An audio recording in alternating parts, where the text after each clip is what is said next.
I've been wanting to make a video about this for quite a while. I didn't write down any script or anything, so I'm just going to kind of wing it here, see if I can do this. Um, for people that are pretty observant, probably they already know this, but I have like a high form of autism, which formerly was referred to as Asperger's syndrome, I guess you'd say, but that's kind of fallen out of favor with the autistic community, and because of the relationship of a Nazi sympathizer, who that's named after, Asperger.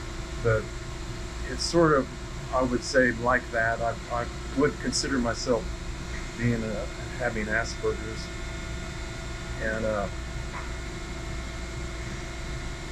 the only reason I bring this all up at all is because I feel like in the comments, people comment on things like, oh, they make comments that are kind of a little bit ugly, and I don't really care about that because I'm used to it.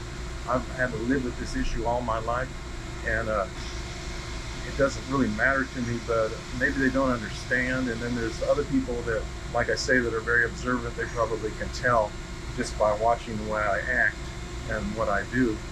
And it, this kind of thing doesn't mean that you're any kind of a genius or you know better than somebody else. I can't throw, like what is that movie with Dustin Hoffman and where he throws the toothpicks down on the ground and he counts them instantly. I can't do stuff like that. That's a misconception of this kind of a issue, or I'm not going to call it a handicap, because I don't believe it is a handicap. I think that it gives me certain advantages that other people might not otherwise have, in the way I see things and the way I notice very small details and things and hear things and various things like that.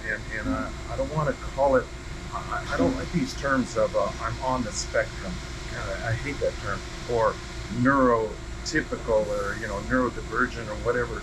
It's like I don't like these terms, because I'm not atypical. I'm who I am, and I can't help the way I am. I was born that way, and I don't look at it like any kind of handicap or deficiency, or that I have to work to be like a neurotypical person.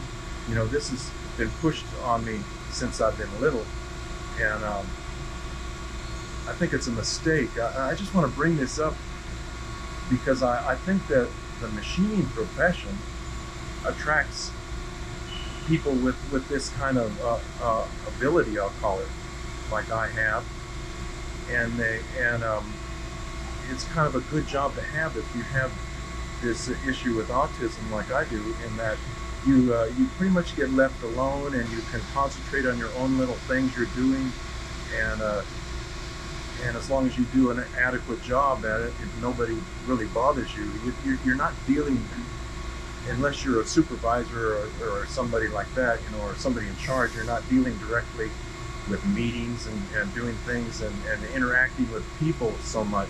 You're dealing with your machine, and sometimes you might have to deal with people as far as tooling goes, but by and large you're left to your own devices. And I think this kind of an occupation attracts a lot of people that are on, I'm going to use this term, I don't like it, the autistic spectrum, because they don't have to directly interact with people a lot. You do a little, but not a lot. And like I say, as long as you're reasonably competent at your job doing it, they leave you alone, and you make your parts, and you're done. And although in my case I had my own business, and it was a little different for me, I had to interact with people, but in my case, my wife took care of the office and the interaction a lot with people for me, because she's very good at that, and excellent with what do you call financial stuff, and dealing with bankers and things like that. And so she helped me out tremendously with this. Without her, I wouldn't have been able to do it, to tell you the truth, or it would have been very difficult at the very least for me to do it. And I could concentrate on the shop and the machine work and doing things that way. I'm kind of getting off track here. This is my tendency. what I was starting to say was the reason that I brought all this up to begin with was I wanted people to understand my responses when I make videos, and a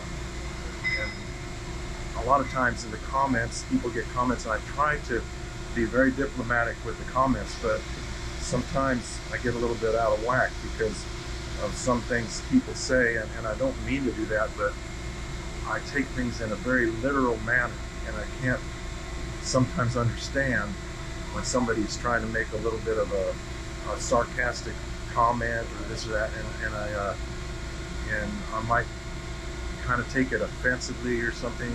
I've had people even comment like I never smile, and they're right. You know, that's kind of stuff that goes along with this, I guess.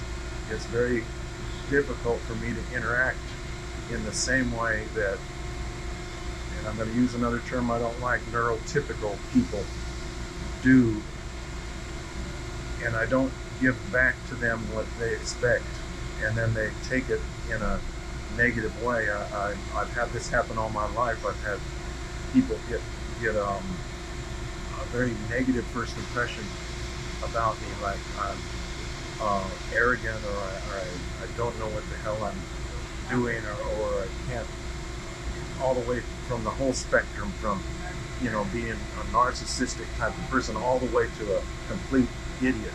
You know, there, these things that I've had to deal with these things all my life, and truthfully, I've gotten used to it, and it doesn't bother me too much, but it can a little bit, depending on the severity of the comments that I get sometimes on these videos.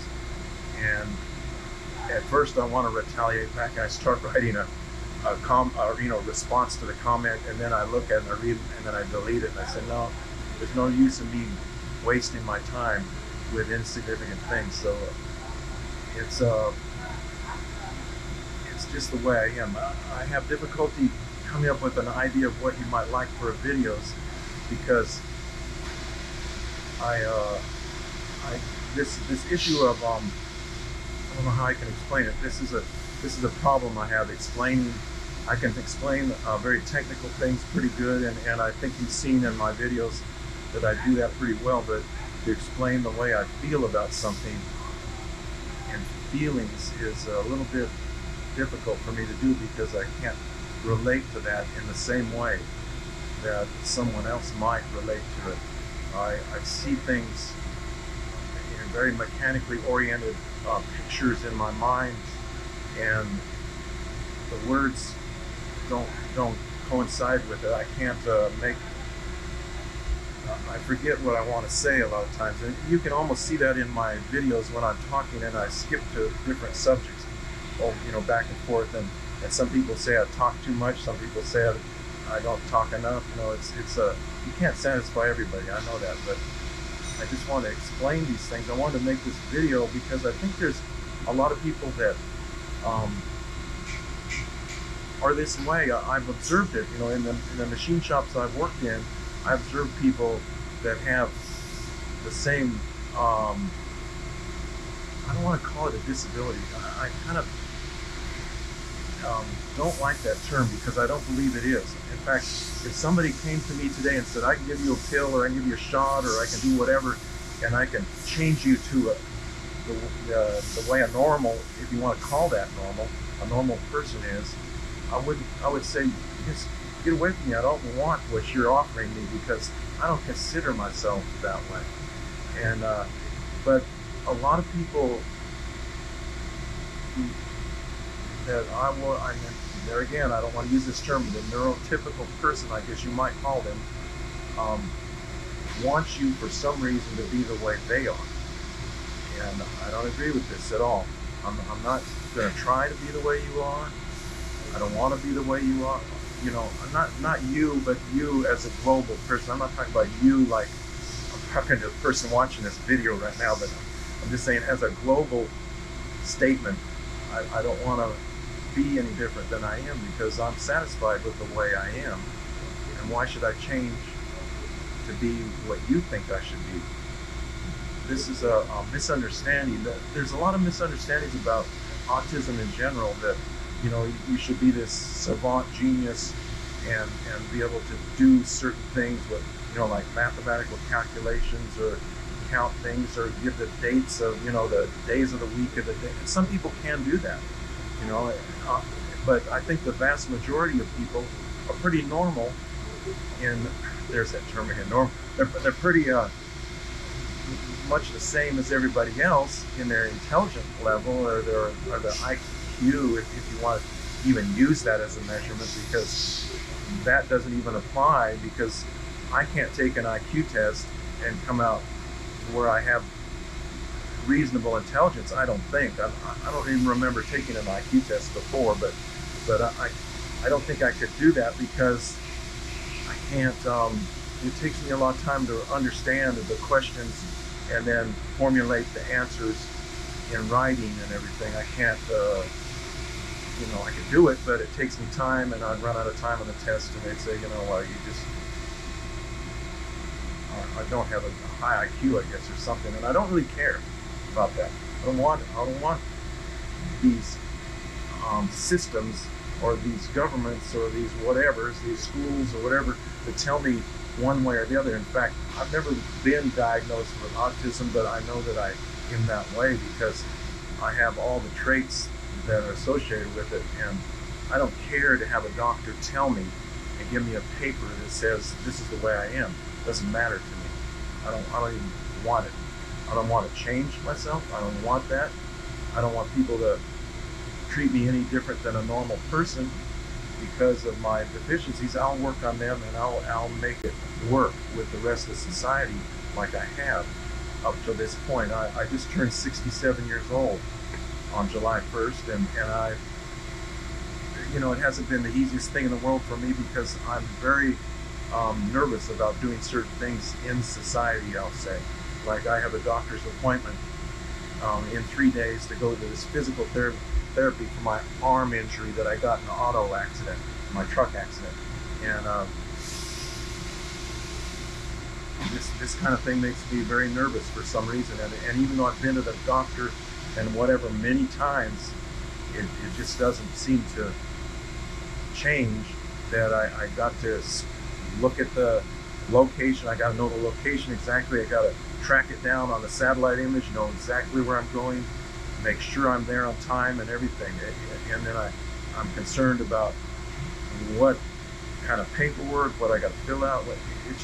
That's just the way it is for me.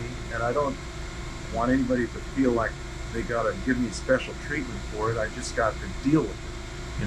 When I was younger, I think I was born in 1954, so in those days, they didn't really, people weren't clued into this business of, there was autistic kids, but they were the kinds that they needed a lot of support.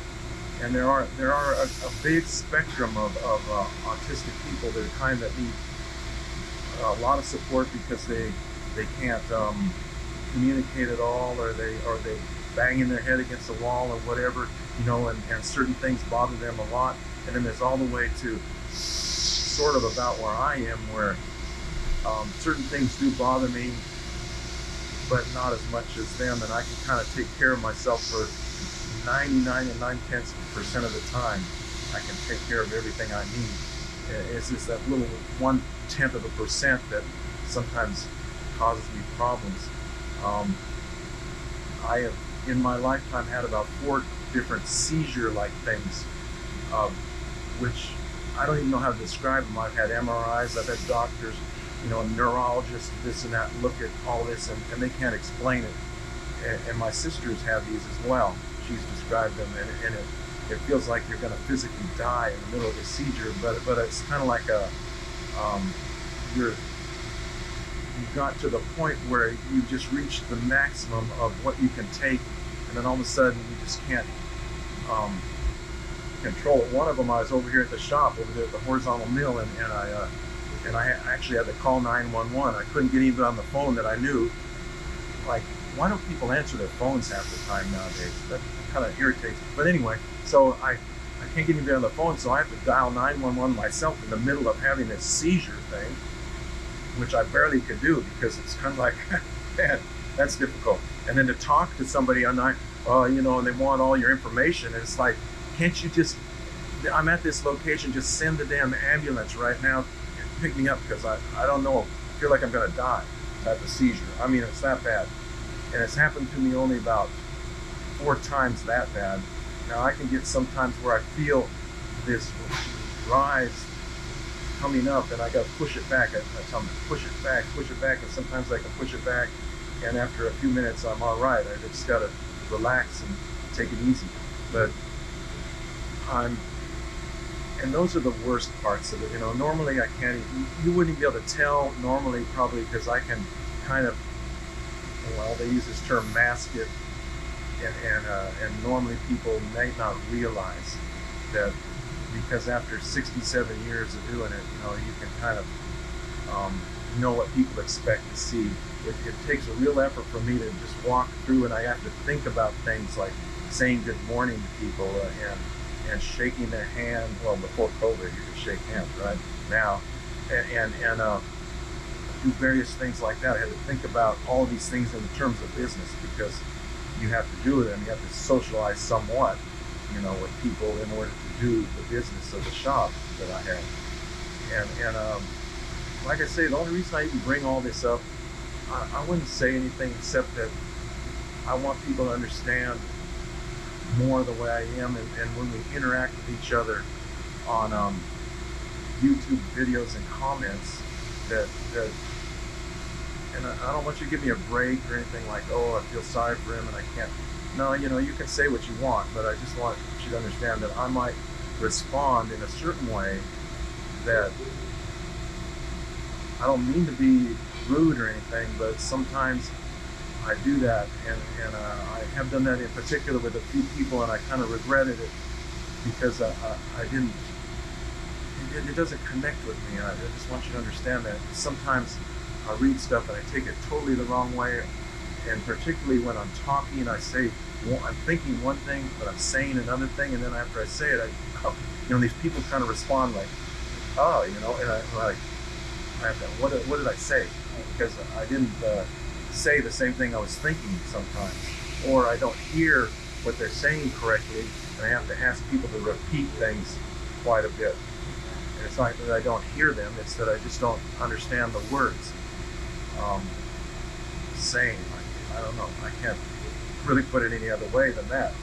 And so anyway, I didn't really have anything to make a video this week about, because I've been really busy with jobs that are stuff I've already made videos about, repeat stuff. And there's a few jobs in the works that I don't even know if I can make a video on because of the security issues. If I get the job, I've quoted some things that are really interesting jobs, but I don't know if I can make a video or not. Maybe I can make a video of certain parts of fixturing on the job, but not the job itself, because it has some security clearance issues with this particular job I'm thinking of. So I am trying to get organized over here. This is another issue with me.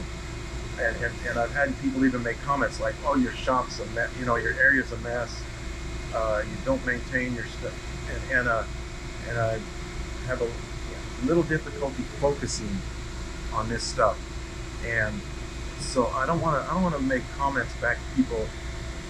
Pretty much I ignore those comments, even though maybe I should respond if people ask about certain things, but I can't. I would like to be organized like these other guys on YouTube. And I'm not using this as an excuse, it's just my laziness, I guess, and I should know better, and I should be able to do it, but it's hard for me to focus on certain things and to get this. I've got these stacks of tools, and I made these little inserts to go in the rack, because it'll only hold C8 shanks, and I want to hold C6, C5, and C4 shanks. And I started to make a video on that, but then I didn't have time to film it in the machine, and I had to get to the next job, so I didn't make a video. And I would like to get this stuff organized, this tooling, and this stacks of tooling, tool holders, junk all over the place. And I can't seem to come around to doing that for some reason. It's a difficult thing for me to get started on something. Once I get started, I'm pretty good and I can follow it through. But the starting of something and even the finishing of something, it's kind of like I get towards the end of the job and I'm like, I don't know if I want to finish it or not. It's kind of weird. I can't explain this any other way. When I'm sometimes I can't go to sleep at night. I'm thinking of mechanical things in my mind, of setups of jobs, mechanics, and I think that there's probably a lot of people that have the same issues with them that are machinists, because we as machinists are very mechanically oriented, very um, image of mechanical things in our minds. I know for a fact some of the YouTube presenters that I watch, I know they're this way. I'm not going to say any names because I don't want to say something that I'm getting wrong with, but I know they are just by the way I watch and I see their or not necessarily machinists, but even other people that make videos, and I can spot it, the characteristics of it, and it's to me it's not a negative characteristic. It's actually a positive. It gives them the ability to visualize things that are not normally visualized that way. It's the only way I can put it. And this is where new not revolution, evolution of designs and everything come from. You know, not that anybody is any more intelligent than somebody, but that they just see it in a different way, and they might come with a revolutionary idea on something that really makes a difference. Um, Someday maybe I don't think anything I've ever done is going to make that big a difference. I mean, I'm pretty good at doing this machine work, and I'm not going to, you know, deny it. I'm good at it because this is my thing, and I'm good at that. It's one of the few things, you know. So anyway, I don't know if this means anything. You know, I know that people normally watch my videos for machining content, and I think in a way this sort of relates a little bit to machining, because I think a lot of people are this way in the machine shop in general. You know, and if you want to make any comments, if you feel like this resonates with you or something, or if you want to have a further discussion on this kind of a thing, let me know in the comments.